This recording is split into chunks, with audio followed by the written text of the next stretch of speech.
વાવ થરાદ અને આસપાસના વિસ્તારોમાં છેલ્લા કેટલાય સમયથી બંધ પડેલી કેનાલો શરૂ કરવાની ખેડૂતોની તીવ્ર માગણી વચ્ચે મોટું નિવેદન સામે આવ્યું છે। થરાદના ધારાસભ્ય તથા ગુજરાત વિધાનસભાના અધ્યક્ષ શંકરભાઈ ચૌધરીએ ખેડૂતોની રજૂઆતોને ધ્યાનમાં લઈ તાત્કાલિક કાર્યવાહી કરવા સ્પષ્ટ સૂચના આપી છે। શંકરભાઈ ચૌધરીએ વિભાગીય અધિકારીઓને માત્ર 3 દિવસમાં એટલે કે 17મી નવેમ્બરની સાંજ સુધી તમામ કેનાલોમાં પાણી છોડવાની કડક સૂચના આપી છે। તેમના તાત્કાલિક અને દ્રઢ નિર્ણયથી ખેડૂતોમાં હાશકારો ફેલાયો છે।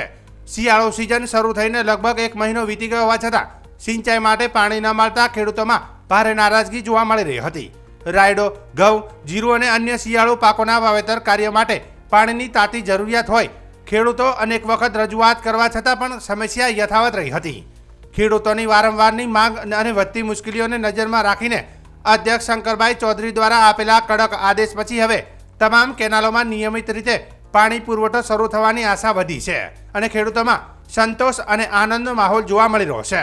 સ્થાનિક ખેડૂતોનો વિશ્વાસ છે કે આ નિર્ણયથી આવનારા દિવસોમાં સિંચાઈ સમસ્યામાં રાહત મળશે અને શિયાળુ પાકોનું વાવેતર તથા વિકાસ સુગમ બનશે।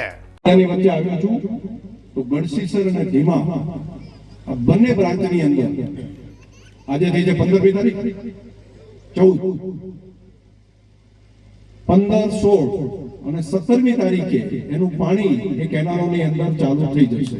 એના બધી વ્યવસ્થા કરીને 15, 16 બે દિવસની અંદર જે એને સફાઈ કે બાકી જે કરવું એ કરી લે, પરંતુ 17મી તારીખે સાંજ પહેલા નર્મદાનું પાણી એ કેનાલોની અંદર ચાલુ થઈ જશે। જાણ કરવી હોય બધાને કરી દે।